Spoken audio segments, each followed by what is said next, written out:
앙프랑푸티. 인간의 자아라는 것은 시시각각 변하는 즉흥 임프로비자ți온이다. 그래서 마스크들의 저장고다. 여기 그 말이 나옵니다. 우리가 갖고 있는 자아성이라는 정체성이라는 것은 내적 이미지는 그냥 시시각각 다르게 만들어낸 즉흥일 뿐이다. 말하자면 그 이미지는 그 이미지 앞에 들이대는 마스크를 전적으로 따른다. 세계는 그와 같은 마스크들의 저장고다. 이용하라는 거예요. 기호를 이용하라는 거예요. 모든 지각, 인식은 일종의 투사다. 그러나 진정한 미메시스는 의식적 투사이고 억압된 미메시스는 잘못된 투사이다. 이 관계는 이렇게 이야기하시면 돼요. 억압된 미메시스는 잘못된 투사라는 것은 주위세계를 자신과 유사하게 만드는 거고요. 진정한 미메시스는 주위세계에 자신을 유사하게 만드는, 의식적으로 가까이 가는 걸 볼 수 있죠. 투사, 프로젝션인데 인간의 인식은 다수간 프로젝션이라고 할 수 있어요. 프로젝션. 그런데 이렇게 두 가지 나오는데 이게 어디에 나온 말이냐면 계몽의 변증법에 반유대주의, 아까 말한 반유대주의에 대한 성찰에서 나오는 구절입니다. 그래서 falsche Projektion, bewusste Projektion 이렇게 나눕니다. 그러니까 진정한 미메시스는 의식적 투사죠. 그 다음에 이건 좀 특이한데요. 두드러진 미메시스적 태도로서의 미소와 흐느낌. 미소와 흐느낌은 인간이 무언의 피조물에 이미 접근한 곳에서 언어의 여운을 포착하는 두 거울이다. 미소 속에는 그 미소가 향해 보면 여러분들 미소라는 것은 내가 미소를 받는 자, 대상에 유사해지겠다. 그리고 대상을 위해서 지금 얼마든지 변할 준비가 있다는 준비 태세의 최고 단계를 나타낸다는 거예요. 여러분들 생각해보세요. 얼굴이 굳어있는 사람이 대상에 미메시스하는 태도라고 볼 수 없거든요. 자기는 변하지 않겠다는 뜻이잖아요. 근데 미소 지는 사람은 대상의 표정에 따라서 나도 변할게 라는 준비 태세를 보여주기 때문에 미소를 받는 자는 자기가 이게 숭배받는다고 생각해서 격상돼서 기분이 좋다는 거야. 쟤가 나랑 비슷해지려고 하네? 아하.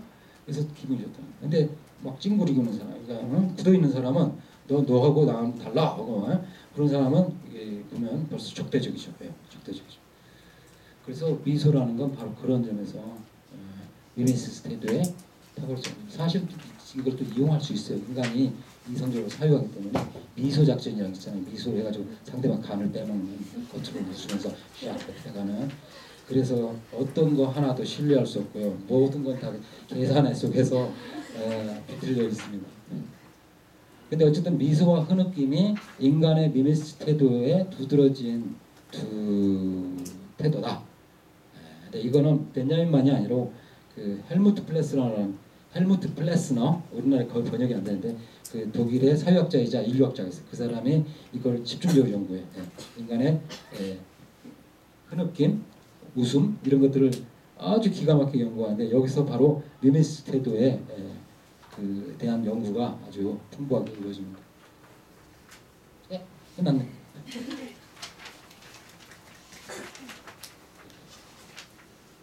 그래서 1시간 한 50분 했네요. 여러분들 끈기 있게 앉아줘서 감사하고요. 이 지루한 강의 듣느라고 얼마나 힘드셨습니까? 질문을 좀 해주시죠.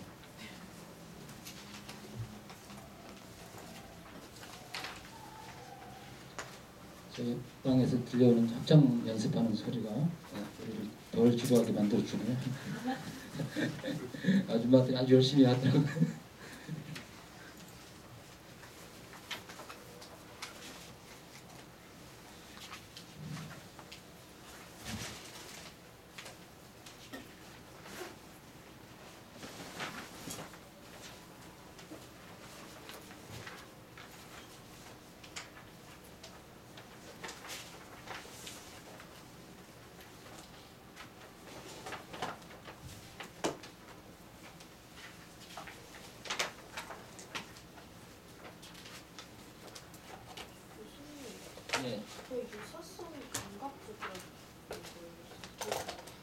무엇이 무엇과 유사하다는 것은 감각적으로 지각 가능해야 그 유사성을 알 수 있잖아요. 그렇지 않으면 유사성을 말할 수가 없잖아요. 그리고 동일성은 논리적인 것 같아요. 동일성이 동일한 것은 없어요. 다 비슷할 뿐이지. 세상에 동일한 거 없어요.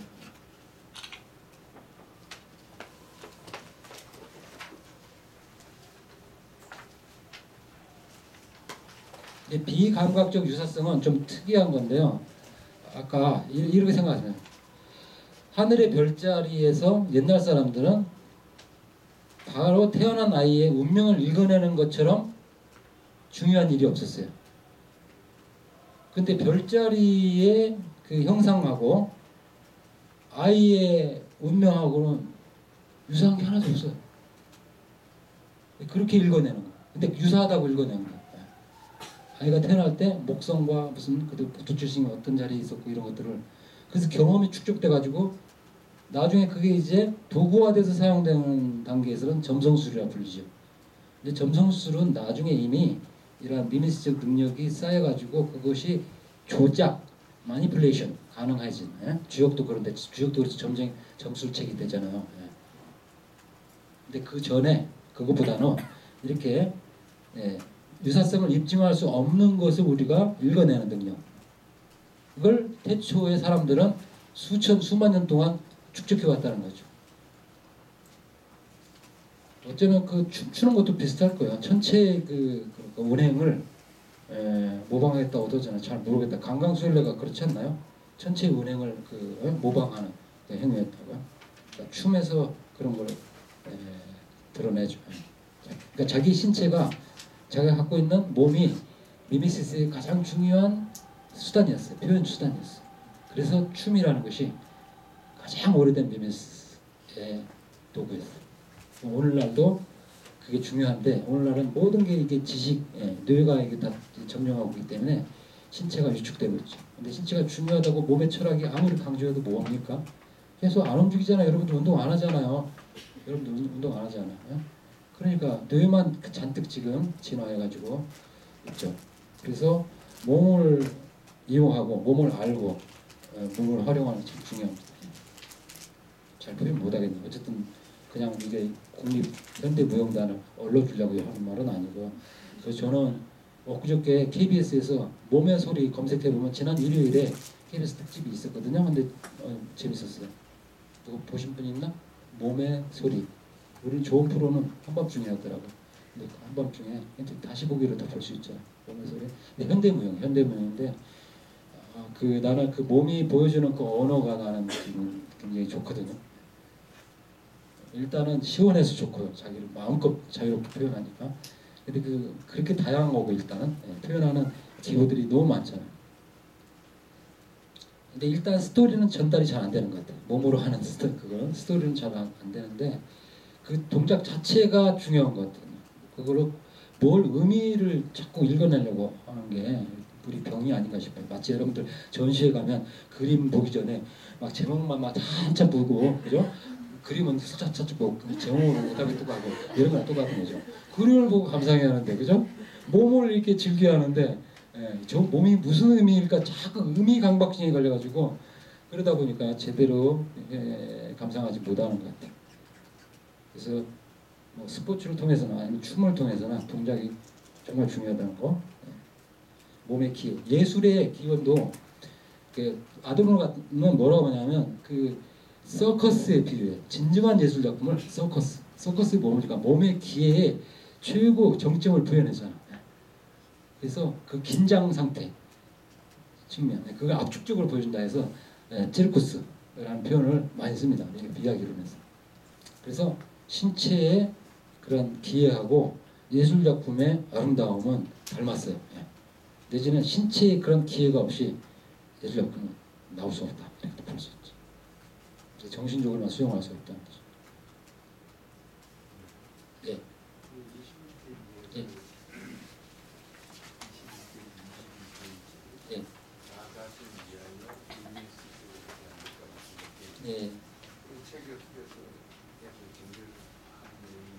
예. 예. 되게 지금 다 강의하면서 이야기한 것들이라 거기 다 읽을 필요는 없고요. 그냥 제가 두껍게도 썼고 했기 때문에 금방 이해가 될 거예요. 네. 네. 알파고가 봐도 그렇지. AI가 말이지. 춤을 춘다고 그렇게 보면. 네. 이상하죠. 네.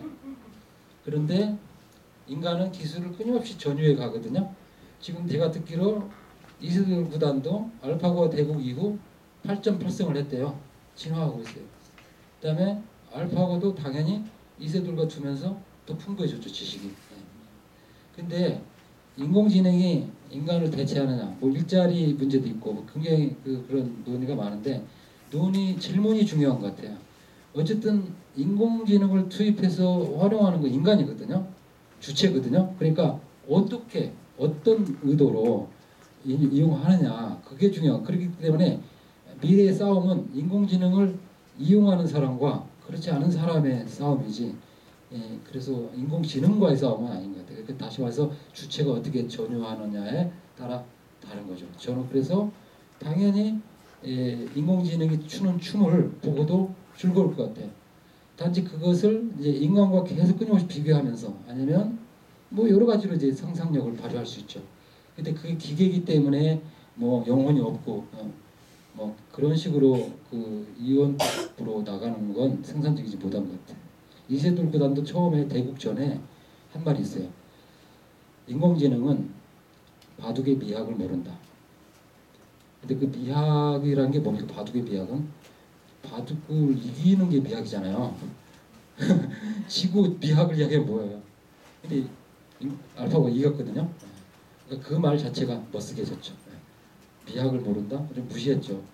근데 이겼잖아요. 앞으로 AI가 감정까지 AI가 나오면 사람 비슷하게 춤을 추는 게 그렇죠. 영화 허라는 거 보셨나요? 허 영화가 이런 것 맥락을 그리고 있어요. 헐, H-E-R, 그녀, 헐. 최근에 아주 그걸 심도 있게 다루고 있어요. 감정을 인간의 감성과 기계하고 연애하거든요.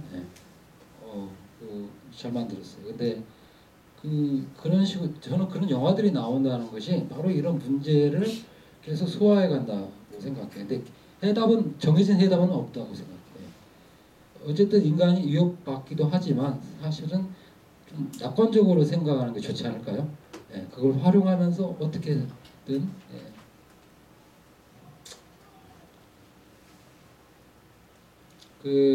조영남 가수가 대작 요새 시비에 휘말렸는데 저는 일단 법적으로 저작권법 위반이라고 생각하고요.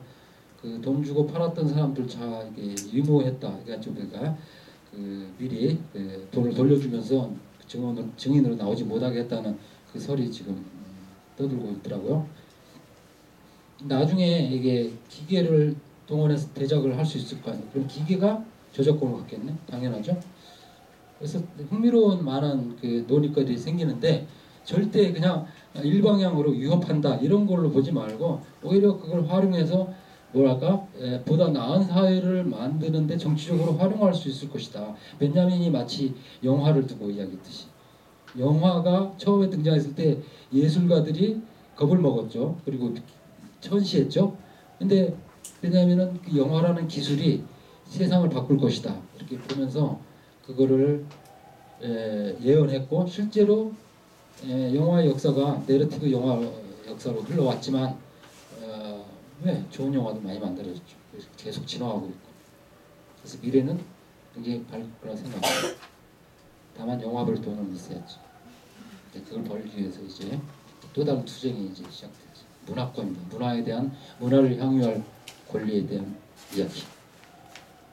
그래서 그게 맞물려 있어요. 근데 일단은 기술 자체는 얼마든지 인간을 해방시키고 자유롭게 하고 풍요롭게 하는 데 기여한다고 생각해요. 그걸 지금 일부 기업들이 잡고서 그거를 그러니까 이윤 추구의 목적으로만 가져가려고 하기 때문에 문제인 거예요. 구글을 비롯해 가지고. 그래서 그거는 어떻게 하냐? 시민 감시를 해야 돼. 계속 우리가 거기에 대해서 이의를 제기하고 그걸 감시하고 해야지. 그렇지 않으면 그들 마음대로 자기식대로 가져가거든요. 예. 그런데 그거는 공론화 과정을 통하면 얼마든지 조정 가능하다고 생각해요. 예. 아까 미메시스 에너지가 현실을 잘못된 현실을 바꾸려는데 쓰여야 한다고 말씀하셨잖아요. 그러면 그 예술이라는 것이 그 미메시스를 하기 위해서 그것을 대상을 닮아야지만 그것을 벗어날 수 있는 건지 아니면 그것을 아예 아까처럼 파상력으로 이용해서 파괴시켜야지만 그것을 뛰어넘을 수 있는 것인지 아니면 둘 다 방법은 두 가지 모두 가능한 것인지 갑자기 근데 파상력도 그냥 상상력을 깨는 게 아니고요. 기존 상상력이 잘못된 상상력이기 때문에 그걸 깨고 나오는 거 아니에요. 그러니까 미메시스 대상이 뭐냐에 따라서 미메시스 내에서 지금 내란이 일어나는 거예요. 그러니까 자연적 그러니까 사진적인 포토그래픽하게 모사하는 하고 그다음에 초현실적으로 그린 그림하고 그러니까 살바도르 달리나 무슨 막스 에른스트나 이런 르네 마그리티가 그린 그림하고 그다음에 사진적으로 정확하게 재현한 그림에 비교를 해보세요. 서로 미메시스 대상이 다르거든요. 물론 사진도 무슨 롤랑 바르트가 말하는 punktum 그런 개념을 활용하면서 정말 그 스튜디움 그러니까 문화적 내용으로 표현될 수 없는 뭐 독특한 순간을 포착하는 그러한 작가들 있잖아요. 그렇다면 그 사진 작가들 사이에서 경쟁이 일어나는 거죠. 그리고 미메시스 대상이 달라지는 것이지 깨는 게 중요한 것이냐 아니면 따라가는 게 중요한 것이냐. 미메시스 차원에서 보면 둘 다 따라가는 거예요. 파상력도 따라가는 거예요. 단지 뭘 따라가느냐는 거죠. 따라가기 위해서 기존의 잘못된 상상력의 영역을 깨는 게 필요하기 때문에 파상력이란 그 단어가 나온 거고 그게 변증법칙이라는 거죠. 그래서 미메시스의 진정한 대상은 아까 상징이다, 이름이다, 죽음이다 이런 쪽으로 생각하면 정말 묵직하거든요. 거기에 하나 덧붙인다면 역사적 경험이라고 할 수 있어요. 역사적 경험. 어느 시대나 예술은 그 시대를 담고 있거든요. 풀어내거든요. 그럼 그 시대에 뭘 풀어내는 거야? 저는 그거를 역사적 경험이라고 생각했어요. 그러니까 그 시대를 각인하는 경험.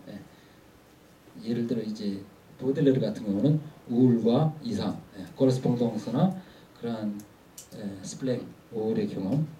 그 우울이 왜 나오는가? 모더니티 경험이거든요. 그러면 이제 미메시스 들어가면 굉장히 많이 이야기가 나오죠. 그 사람 시 전체가 그 시대에 대한 미메시스를 할 수 있지. 그래서 그 역사적 경험을 거기서 추출해내는 게 중요한 거죠. 뭘 이 사람은 어떤 역사적 경험을 표현하려고 하는 거예요. 그러면 그런 식으로 바로크 비예극은 바로크 시대의 그 역사적 경험, 즉 그 바니타스 30년 전 시대 그 바니타스 경험을 알레고리 형식을 빌려서 비예극에 표현했다는 거죠.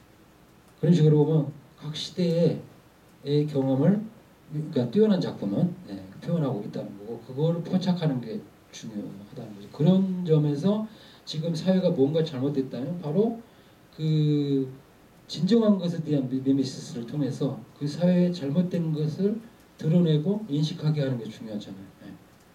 그걸 예술적 작업이 할 수도 있고 다른 많은 작업들이 또 할 수 있다는 거죠. 그러니까 구체적으로 들어가면 참 어려워요. 왜냐하면 뭘 미메시스 하는 건데 거기에 따라서 완전히 반대가 되기 때문에. 근데 미메시스는 미메시스라는 거지. 왜냐하면 미메시스는 대상과의 아주 접촉, 그 경험 이거를 매개하는 유일한 통로이기 때문에 세상을 향한 유일한 창은 미메시스밖에 없어요. 근데 미메시스를 잘못 생각하기 때문에 겉모습만 겉멋만 들고 그걸 겉만 모방하고 그런 거지. 제대로 된 모방을 한다는 것은 그러면 어떤 대상이냐. 그래서 그게 핵심적 물음이라 생각해요. 미메시스의 물음은 무엇이 미메시스의 대상이냐. 거기에 따라 달라진다.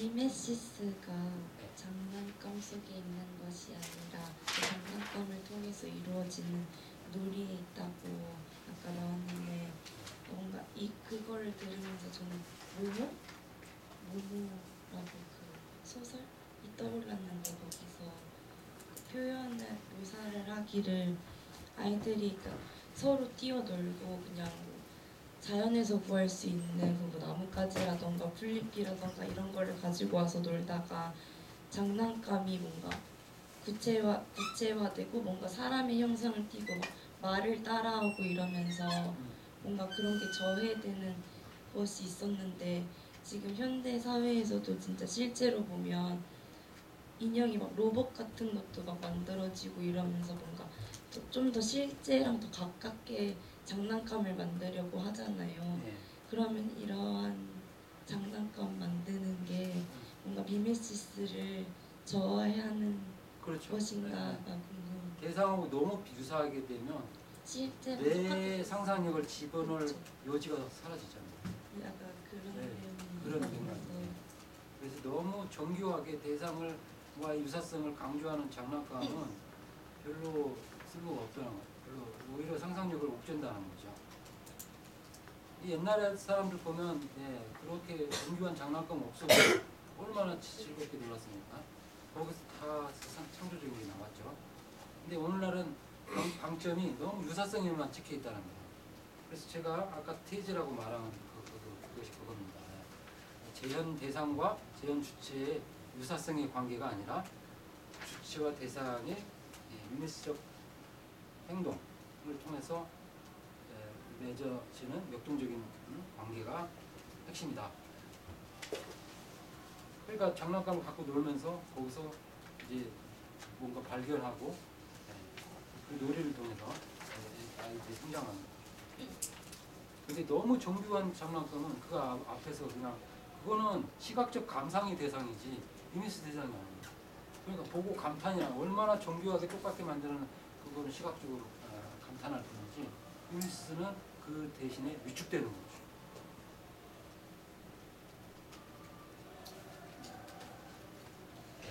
하나 지금 예술하고 좀 관계는 있는데 예술하고 좀 관계는 있는데 사회 진화론 일정을 보면 말이죠. 사회가 발전하고 이렇게 되는데 그거는 미메시스가 굉장히 중요한 역할을 하거든요. 예를 들어서 노예제도 지금 예전에 있었는데 없어진 거는 그게 다 사회 발전하는 과정에 있어서 미메시스 때문에 그렇다고 이야기를 하거든요. 그래서 제가 최 교수께 질문을 좀 드리는 거는 미메시스를 어떤 사회 진화로 니하고 연결시켜서 원인을 전개한 게 혹시 있으면 소개를 좀 해주셨으면 했어요. 특별히 그런 쪽으로 제가 연결시켜서 논의한 걸 보지는 못했어요. 죄송합니다. 예. 근데 얼마든지 생각을 할 수 있죠. 사실 복제 기술을 미메시스로 풀어낼 수도 있어요. 지금 복제 기술은 나날이 지금 발전하잖아요. 인공지능 문제도 어떻게 보면 미메시스거든요. 그래서 인류학에서 그런 흥미로운 책들도 있어요. 근데 사회진화론 오실때 좀 구체적으로 문제를 제기하면 되겠는데 분명한 것은 인간의 미미스 능력은 끊임없이 지금 분출된다는 거죠. 분출되고 기계가 그걸 대체하기도 하고 그다음에 지금 하셨듯이 노예제도는 사라졌지만 노예제도가 어떻게 보면 사회 전체로 확산됐다고 볼 수 있잖아 지금. 나는 그렇게도 봐요. 왜 금수저, 수저 이론들이 보면 부의 대물림 다 이게 지금 현대판 노예제도 아니나요? 그렇게 볼 수도 있죠. 예. 옛날보다 더 절망적인 상태일 수도 있어요 지금. 예전에 노예는 먹을 거는 주는데 요즘 잘못하면 자 이제 고맙습니다. 예.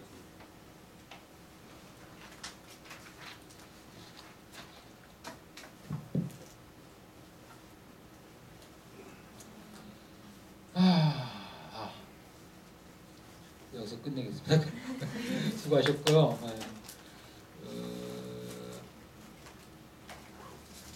진영 씨 같이 가도 돼? 사람들? 네.